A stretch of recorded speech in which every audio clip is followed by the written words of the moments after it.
Joining me now, Senator John Thune, a Republican from the great state of South Dakota. Senator, really good to have you, especially after such a busy day that you and your colleagues had over the Hill with regards to this tech hearing that we've been following very closely. I do want to start with this issue of algorithms, something that I know is very important to you and your colleagues, quite frankly, in both parties. What most worries you? What most concerns you with regards to the current state of algorithms on a lot of these platforms like TikTok? Well, I think first and foremost, JD, that they're secret, they're opaque. This is very much in the dark, and we don't know. Nobody knows how these algorithms work really, and as a consequence, these social media platforms use them to optimize engagement. Obviously, you want to keep people on those platforms longer because that's how they monetize it. And in doing that, keep feeding them content. And if they get into some really harmful, damaging content, feed them more of the same. So you get these young people, for example, that kind of get into this downward spiral by going to sites that expose them to some really horrible, awful content. And there have been some serious consequences to that. Good example used today and used by the Facebook whistleblower is young girls and eating disorders, and just how damaging the way these algorithms operate is to the type of content and the experience that a lot of these young users are having and how that's affecting them. Today, you asked the TikTok representative, Michael Beckerman, if the company is providing data to any counterpart in the country of China with regards to data of users here in the United States. Did you get the answer that you were looking for to that, as well as any of your other leading questions on the day? I didn't feel like that they had a really good answer on that. I mean, I think they denied it, that China doesn't. There was another follow-up series of questions by other members of the committee that pursued a similar track. But I just felt like these witnesses are, in many cases, and when you're asked these hard questions, pretty evasive. And, they'll try to avoid having to answer the question, sort of answer around the question. But there are just so many things that we don't know that affect, obviously, again, the content that people in this country are seeing and the way it's being manipulated by algorithms, but also the national security concerns that exist with respect to certain social media platforms, one being TikTok. And, I think it's hard to get the answers that we need simply because these people are trained not to provide the answers and to try and take you off in a different direction.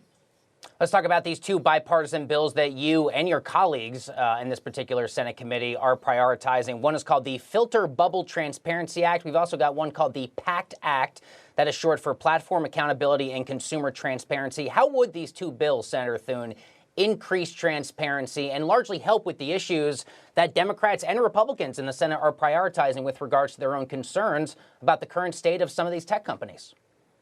There seems to be right now, JD, more inertia and energy behind Congress actually doing some things in this area than there ever has been before. And I think that's why you're seeing some of the bipartisan support for some of the bills. But very simply, my filter bubble bill essentially says that if any of these social media platforms are using an algorithm to manipulate or filter the content that you are seeing, they have to offer you filter-free content. In other words, content that's just chronological or a timeline, but content that hasn't been manipulated by an algorithm. Because I think people need to have options, they need to have choices, and they need to know that these algorithms are being used to manipulate the content they're seeing to optimize their engagement on these platforms. So, that's one. And then, of course, the other one has to do with just making the social media companies more accountable and more transparent and basically forcing them to disclose the practices that they use to keep people engaged and how they moderate content on their platforms, and to give people recourse. If, for example, there's a lot of big concerns, for example, about conservatives having content censored off these platforms. If Facebook or some other social media platform were to do that, they would have to provide a reason for it, and they would have an appeals process whereby the person who felt like their content was taken down wrongly would have an opportunity to be heard. And I think part of it has to do with the liability shield that these companies all have that's been in place under Section 230 going back almost 30 years now.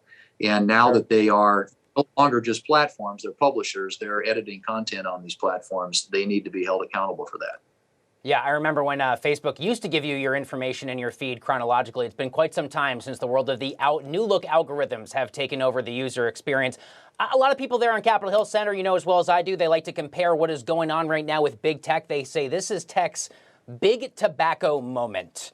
Is that comparison fair with regards to the scrutiny, rightfully so, that lawmakers are at long last putting on these companies?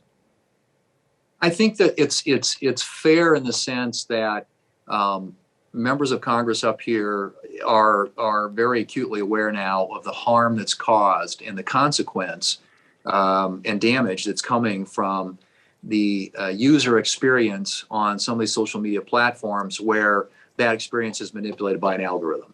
And we're seeing it, we talked about with young girls and eating disorders. There are lots of other examples of really harmful content that's out there. And as these algorithms step on it and intensify that experience for people, it gets them into this downward spiral. So yeah, there are some harmful consequences. I mean, obviously tobacco was a different fight in the sense that that's a product that you clearly knew was causing harm to your physical health.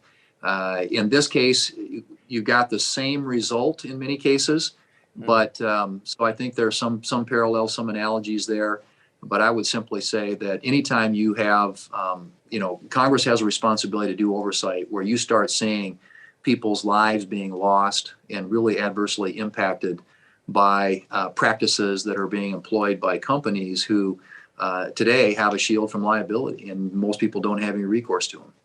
Yeah, I'd like to ask you specifically about Facebook. Your committee, of course, heard from the Facebook whistleblower, Frances Haugen, a few weeks ago. How much blame do you personally, Senator Thune, lay at the feet of Facebook with regards to the political polarization that we currently have in the United States, where more conservative voters can see one set of information, more liberal-leaning voters can see an entirely different set of information? How responsible is Facebook explicitly for that? Well, I think they have a very big role to play, big responsibility. I mean, they are altering the user experience through the use of the algorithms, and so these filter bubbles are created. People get into these bubbles. They're seeing information that reinforces what they already believe. That's how the algorithm works, and aren't seeing anything that might present a different point of view.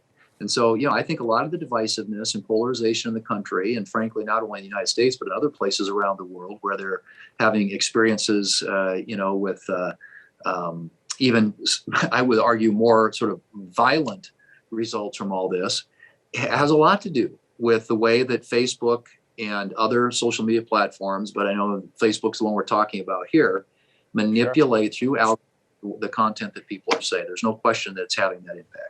Senator, if I could, I got time for one more if I can. Former President Trump, of course, launching a new media venture here, plans to go public through a SPAC deal.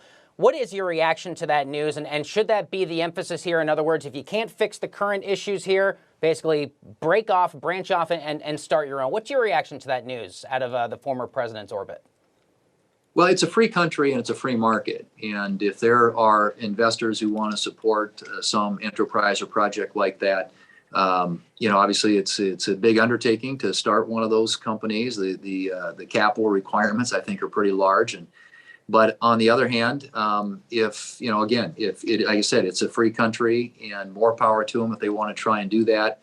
I just hope that whatever platform they come up with doesn't have the same types of harmful impacts and damage that rivals the other social media platforms that are available today. And I think a lot of that's going to have to do, again, with algorithms. That we have to get at this issue of how people are being manipulated, give them an option to see filter-free content that hasn't been adulterated or manipulated by an algorithm, so that if people at least have the choice, give them the option. And again, in a free market economy, that seems fair. Senator John Thune, really appreciate you taking the time to help kick off our show tonight. Thanks for being here.